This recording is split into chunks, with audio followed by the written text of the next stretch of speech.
আসসালামু আলাইকুম। আন্তর্জাতিক সংবাদে আপনাকে স্বাগতম। শুরুতেই সংবাদ শিরোনাম, পরে বিস্তারিত।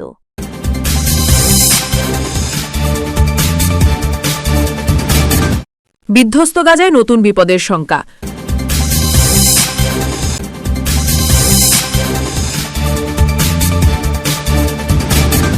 আবারও সীমান্তে পাল্টাপাল্টি হামলা পাকিস্তান আফগানিস্তান।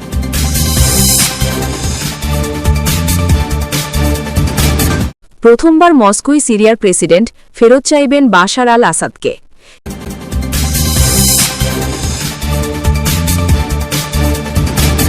ইন্দোনেশিয়ার মাউন্ট লেওটোবি লাকি লাকি আগ্নেয়গিরিতে আবারও অগ্নুৎপাত হয়েছে।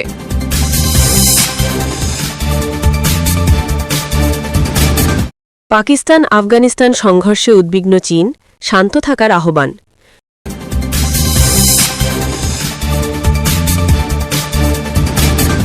এবার ডেমোক্রেটদের যে হুঁশিয়ারি দিলেন ট্রাম্প।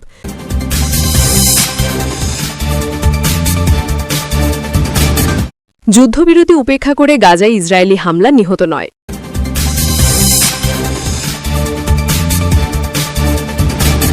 এতক্ষণ শুনছিলেন সংবাদ শিরোনাম, এবারে বিস্তারিত। তবে অনুরোধ থাকবে ভিডিওটিতে একটি লাইক করবেন এবং কমেন্ট করে জানিয়ে দেবেন আপনার মূল্যবান মতামত। এছাড়া আমাদের চ্যানেলে নতুন হয়ে থাকলে চ্যানেলটি সাবস্ক্রাইব করে আমাদের সাথে থাকবেন। বিধ্বস্ত গাজায় নতুন বিপদের শঙ্কা। যুদ্ধবিরতির পর গাজায় ফেরত আসা মানুষের জন্য নতুন আতঙ্ক হয়ে উঠেছে বিপুল পরিমাণ অবিস্ফোরিত বোমা। বিশেষজ্ঞরা সতর্ক করেছেন যে কোনো মুহূর্তে এসব বিস্ফোরক ভয়াবহ বিপর্যয় ডেকে আনতে পারে। পরিস্থিতি মোকাবেলায় গাজা শহরকে অগ্রাধিকার ভিত্তিতে মাইন ও বিস্ফোরক মুক্ত করার আহ্বান জানিয়েছেন তারা। আন্তর্জাতিক সংবাদ মাধ্যম এএফপি জানায়, বেসরকারি সংস্থা হ্যান্ডিক্যাপ ইন্টারন্যাশনাল সতর্ক করে জানিয়েছে গাজার সাধারণ নাগরিকরা এখন মারাত্মক ঝুঁকির মুখে রয়েছেন। সংস্থাটির হিসাবে যুদ্ধ চলাকালে গাজার ওপর প্রায় ৭০,০০০ টন বিস্ফোরক নিক্ষেপ করা হয়েছিল।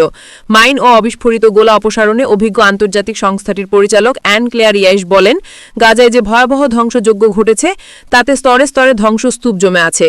এর সঙ্গে যুক্ত হয়েছে পরিবেশগত জটিলতা, যা পরিস্থিতিকে আরও বিপজ্জনক করে তুলেছে। জাতিসংঘের মাইন অ্যাকশন সার্ভিস জানুয়ারিতে প্রকাশিত এক প্রতিবেদনে জানিয়েছিল, গাজায় নিক্ষিপ্ত মোট বিস্ফোরকের ৫ থেকে ১০% এখনও ফাটেনি। সংস্থাটি জানায়, টানা ২ বছরের অবরোধের কারণে তাদের প্রতিনিধি দল এখনও পর্যন্ত গাজায় প্রবেশ করে বৃহৎ পরিসরে সমীক্ষা চালাতে পারেনি। ফলে অবিস্ফোরিত অস্ত্রের সঠিক পরিমাণ নির্ধারণ সম্ভব হয়নি। ইউএনএমএএস জানায়, আগামী দিনে তাদের মূল মনোযোগ থাকবে ধ্বংসস্তূপ অপসারণে, যাতে নিরাপদ উদ্ধার ও পুনর্গঠনের কাজ এগিয়ে নেওয়া যায়। বিশেষ করে যেসব সড়ক দিয়ে হাজারো বাস্তুচ্যুত মানুষ ঘরে ফিরছেন, সেসব সড়কের পাশে জমে থাকা ধ্বংসাবশেষ দ্রুত সরিয়ে ফেলার উপর গুরুত্ব দেওয়া হবে। জাতিসংঘের মানবিক কার্যক্রম বিষয়ক কার্যালয় জানিয়েছে, গুরুত্বপূর্ণ সড়কগুলোতে বিস্ফোরক থাকার আশঙ্কা রয়েছে। অল্প সংখ্যক সাজোয়াজান থাকায় সীমিত পরিসরে নিরাপত্তা যাচাইয়ের কাজ চলছে। অন্যদিকে জাতিসংঘের সংশ্লিষ্ট অন্য সংস্থা জানিয়েছে, এখনও তারা ইসরায়েলি কর্তৃপক্ষের অনুমতি পায়নি, যার মাধ্যমে অবিস্ফোরিত বোমা ধ্বংসের সরঞ্জাম গাজায় প্রবেশ করানো সম্ভব হবে। ইউএনএমএএস বলেছে, তাদের ৩টি সাজোয়াজান গাজার সীমান্তে অপেক্ষমান রয়েছে। অনুমতি পেলেই বড় পরিসরে নিরাপদ অপসারণ অভিযান শুরু করা হবে। এদিকে জাতিসংঘের উন্নয়ন কর্মসূচি জানিয়েছে, গাজার পুনর্গঠনের প্রয়োজন হবে $৭০ বিলিয়ন। ২ বছরব্যাপী যুদ্ধের ফলে ইতোমধ্যে প্রায় ৫,৫০,০০,০০০ টন ধ্বংসাবশেষ জমে আছে, যা সরিয়ে ফেলা এখন গাজার পুনর্জীবনের সবচেয়ে বড় চ্যালেঞ্জ। সূত্র উর্দু নিউজ।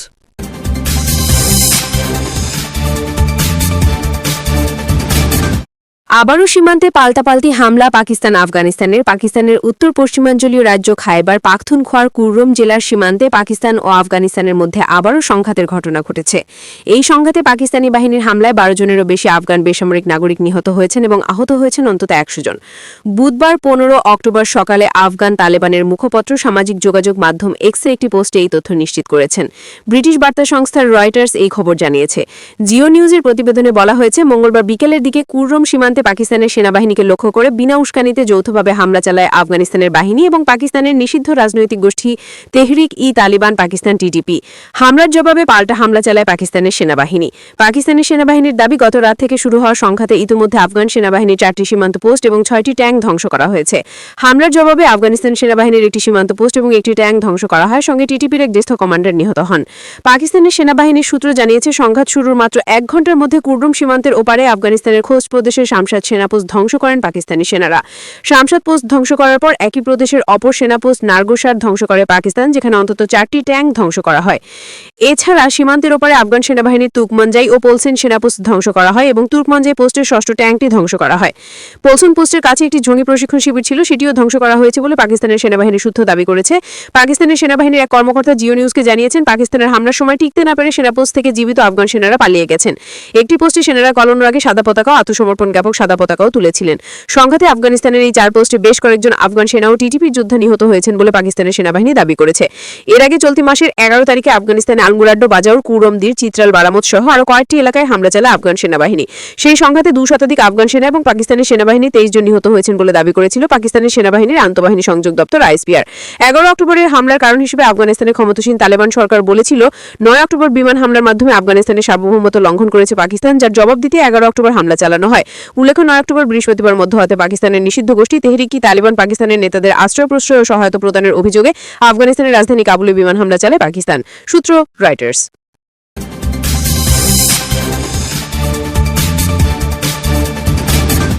প্রথমবার মস্কোয় সিরিয়ার প্রেসিডেন্ট ফেরত চাইবেন বাশার আল আসাদকে।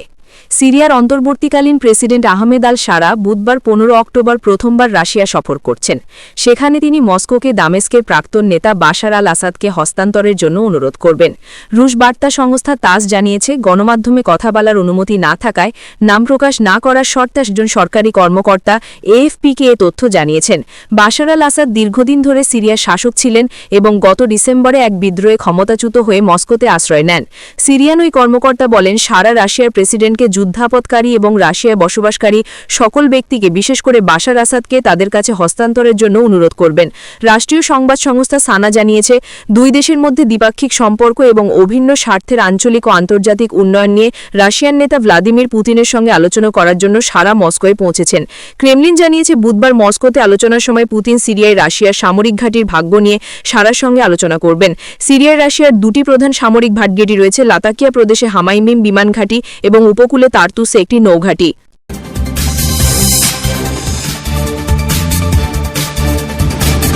ইন্দোনেশিয়ার মাউন্ট লেওটোবি লাকি আগ্নেয়গিরিতে আবারও অগ্নুৎপাত হয়েছে। আনুমানিক 10 কিলোমিটার উপরে বিশাল ছাইয়ের মেঘ ছড়িয়ে পড়েছে। এই ঘটনায় সর্বোচ্চ স্তরে জরুরি সতর্কতা জারি করেছে কর্তৃপক্ষ। আল জাজিরা জানিয়েছে, বুধবার 15 অক্টোবর এই ঘটনায় তাৎক্ষণিকভাবে হতাহত বা ক্ষয়ক্ষতির কোনো খবর পাওয়া যায়নি। তবে কর্তৃপক্ষ পূর্ব ইন্দোনেশিয়ার ফ্লোরেস দ্বীপের বাসিন্দা এবং পর্যটকদের পাহাড় থেকে দূরে থাকতে এবং সম্ভাব্য স্থানান্তরের জন্য প্রস্তুত থাকতেও সতর্ক করেছে। দেশটির volcanology and geological hazard mitigation centre এক বিজ্ঞপ্তিতে বলেছে, জনসাধারণের শান্ত থাকা উচিত এবং স্থানীয় সরকারের নির্দেশনা অনুসরণ করা উচিত। অস্পষ্ট উৎস থেকে আসা তথ্যগুলোতে বিশ্বাস করা উচিত নয়। ইন্দোনেশিয়ার ভূতাত্ত্বিক সংস্থা এক বিবৃতিতে জানিয়েছে, বুধবার ভোরের দিকে 9 মিনিট ধরে আগ্নেয়গিরিটি অগ্নুৎপাত করে। এর 2 ঘণ্টা আগেও এটি অগ্নুৎপাত হয়েছিল। ভূতাত্ত্বিক সংস্থার প্রধান মোহাম্মদ ওয়াফিদ বলেন, অগ্নুৎপাতের স্থান থেকে মানুষের কমপক্ষে 6 থেকে 7 কিলোমিটার দূরে থাকা উচিত। আগ্নেয়গিরির পদার্থ পর্বতের 1584 মিটার উঁচু চূড়া থেকে আকাশের 10 কিলোমিটার ওপরে উঠেছে।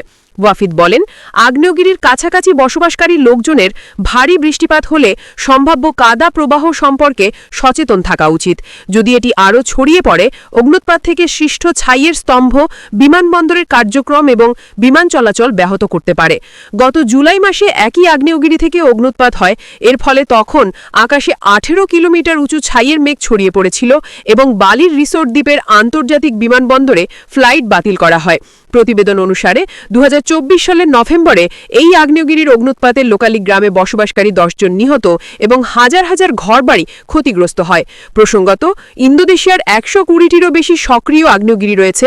প্রশান্ত মহাসাগরীয় রিং অফ ফায়ারে অবস্থিত দেশটি জাপান থেকে দক্ষিণ পূর্ব এশিয়া এবং প্রশান্ত মহাসাগরীয় অববাহিকা জুড়ে বিস্তৃত তীব্র ভূমিকম্পের একটি উৎস।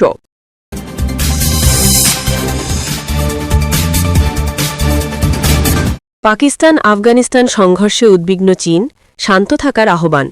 2021 সালের পর পাকিস্তান ও আফগানিস্তানের মধ্যে সবচেয়ে মারাত্মক সীমান্ত সংঘর্ষের পর চীন উত্তেজনা হ্রাসের আহ্বান জানিয়ে বলেছে যে তারা শত্রুতা নিয়ে গভীরভাবে উদ্বিগ্ন।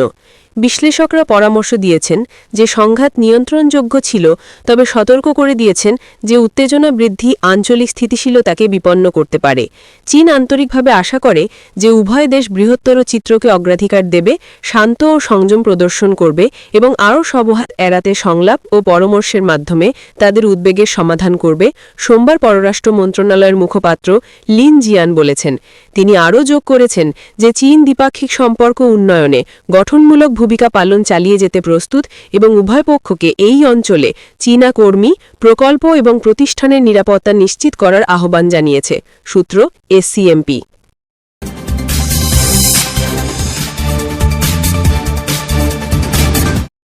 এবার ডেমোক্রেটদের যে হুঁশিয়ারি দিলেন ট্রাম্প। দীর্ঘমেয়াদী সরকারি শাটডাউন চলাকালীন মার্কিন প্রেসিডেন্ট ডোনাল্ড ট্রাম্প ডেমোক্রেটদের প্রিয় কিছু প্রোগ্রাম বন্ধ করার হুঁশিয়ারি দিয়েছেন, তবে সামরিক খাতের বরাদ্দ অক্ষুণ্ণ থাকবে বলেও জানিয়েছেন তিনি। স্থানীয় সময় মঙ্গলবার 14 অক্টোবর সাংবাদিকদের সঙ্গে আলাপকালে ট্রাম্প বলেন, শাটডাউনের কারণে ডেমোক্রেটরা বেকায়দায় পড়ে যাচ্ছেন। তিনি আরও জানিয়েছেন, কয়েকটি প্রোগ্রাম স্থায়ীভাবে বন্ধ করার তালিকা শুক্রবারের মধ্যে প্রকাশ হতে পারে, তবে নির্দিষ্ট করে কোনো তথ্য জানাননি। তিনি বলেন, রিপাবলিকান প্রোগ্রামগুলো নিরাপদ থাকবে। এদিকে ট্রাম্প ইতোমধ্যেই ক্যালিফোর্নিয়া, ইলিনয় এবং নিউ ইয়র্কের মতো ডেমোক্রেট প্রভাবিত রাজ্যে অবকাঠামো এবং শক্তি উদ্যোগের জন্য বরাদ্দকৃত $28 বিলিয়ন পুনর্নির্দেশ বা স্থগিত করেছেন। হোয়াইট হাউসের তথ্যমতে গত শুক্রবার 8টি সরকারি বিভাগের প্রায় 4200 কর্মচারীকে রিডাকশন ইন ফোর্স নোটিশ দেওয়া হয়েছে। প্রধান চাকরিচ্যুতি হয়েছে treasury department, health and human services এবং সিডিসিতে। এদের মধ্যে ট্রেজারি ডিপার্টমেন্টের community development financial institutions fund রয়েছে, যা নিম্ন আয়ের সম্প্রদায়গুলোর সহায়তা করে, যা দুই পক্ষকেই উদ্বিগ্ন করেছে। শাটডাউনের সময় 10,000-এরও বেশি ফেডারেল কর্মচারী থাকলেও হোয়াইট হাউস নিশ্চিত করেছে $8 বিলিয়ন পুনর্বণ্টন করে সামরিক ও কোস্টগার্ডের কর্মীদের বেতন চলমান থাকবে। সাধারণত অতীতেও শাটডাউনের সময় সামরিক কর্মীরা অর্থপ্রাপ্তি ছাড়া কাজ করেছেন এবং পরে বেতন ফেরত পেয়েছেন। সিনেট এখনও একটি বাজেট বিলের বিষয়ে একমত হতে পারেনি, যা শাটডাউন শেষ করার জন্য প্রয়োজনীয়। 21 নভেম্বর পর্যন্ত সরকারি তহবিল সম্প্রসারণের জন্য রিপাবলিকান প্রস্তাবটি পাস হয়নি। ভোটে পার্টির লাইন অনুসারে 49-49 ভাগ হয়েছে। বর্তমানে প্রায় 7.5 লক্ষ ফেডারেল কর্মচারী আছেন এবং বেতন পাচ্ছেন না, তবে প্রয়োজনীয় কর্মচারীরা ভবিষ্যতে ক্ষতিপূরণের আশা।